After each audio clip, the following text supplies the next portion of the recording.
নমস্কার বন্ধুরা, অনেকদিন পর আপনাদের সঙ্গে দেখা হলো। কেমন আছেন সবাই?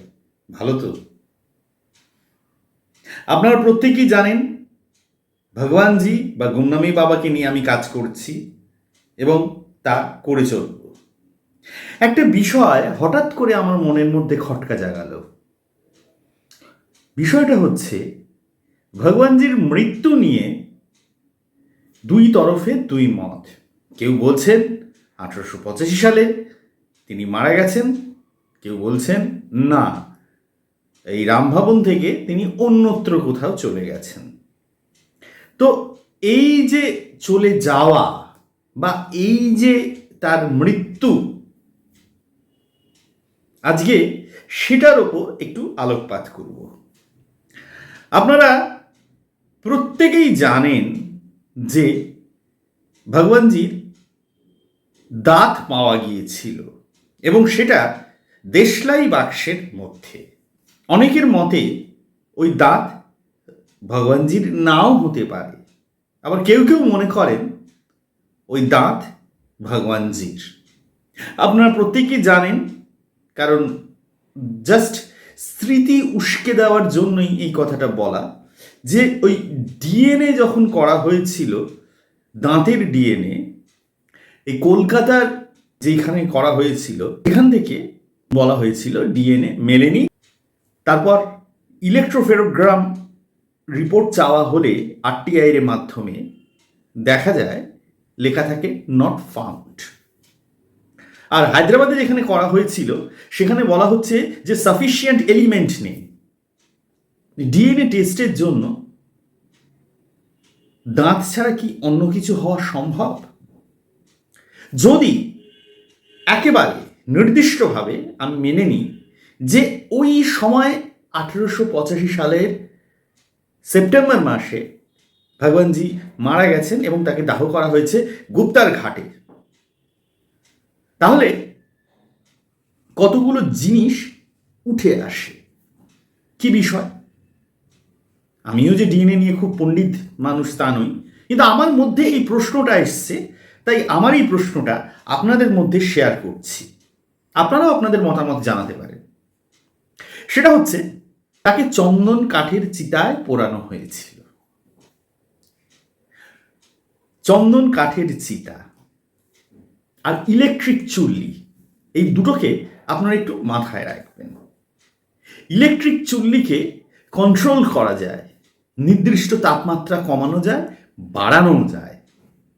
আর আমি বলছি যে চন্দন কাঠের চিতা, সেটা তো মানে জ্বলছে, সুতরাং আগুনের তাপ শরীরের কোথাও কম কোথাও বেশি, এটা হতে পারে বলে আমার ধারণা। আমরা প্রত্যেকেই জানি আমাদের শরীরের একটা অংশ পড়ে না, যাকে বলা হয় নাভি, নাভির যে হাড়, অর্থাৎ নাভি কুণ্ডলী, সেই হাড়টা। আপনারা প্রত্যেকেই জানেন যে ভগবানজির ছাই সংরক্ষিত আছে কোথায়? না, সেটা হচ্ছে রামকথা সংগ্রহশালায়। রামকথা সংগ্রহশালায় সেটা রয়েছে, ছিল এতদিন, কিন্তু এখন সেটা নেই। কোথায় নেই সেটা আমাদের বিচার্য বিষয় নয়। আমাদের বিষয় হচ্ছে নাভিকুণ্ডলী। নাভিকুণ্ডলী, কেউ কি এই প্রশ্ন তুলেছেন এর আগে যে নাভিকুণ্ডলীটা গেল কোথায়? নাভিকুণ্ডলী দিয়ে কি ডিএনএ টেস্ট করা সম্ভব? কারণ ওই হাড়টা কারোর পড়ে না। আর যেহেতু এটা চন্দন কাঠের চিতায় এটা জ্বালানো হয়েছে, তাই এই হাড় কিন্তু ওই ইলেকট্রিক চুল্লির বার্নের থেকে অনেক কম তাপ পাবে। কারণ আগেই বললাম যে একটা কাঠের যখন আপনি আগুন দিচ্ছেন, আগুন তার ধর্ম অনুযায়ী বাড়তেও পারে, কমতেও পারে। তাহলে কি হলো? ওই নাভিকুণ্ডলীকে কেন খোঁজ করা হচ্ছে না? কোথায় গেল সেই নাভিকুণ্ডলীর হাড়? তা দিয়ে তো অনায়াসই ডিএনএ টেস্ট করা যায়।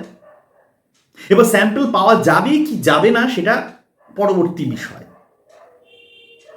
আপনারা প্রত্যেকেই জানেন তাইহুকু বিমানবন্দরে যখন তথাকথিত বিমান দুর্ঘটনায় বলা হচ্ছে যে Netaji Subhas Chandra Bose third degree burn হয়ে গেছে। এখন থার্ড ডিগ্রি বার্ন যে কেস, সে কেসে ডিএনএ অনেক ক্ষেত্রেই মানে 90%, 99%ই ডিএনএ পাওয়া সম্ভব না।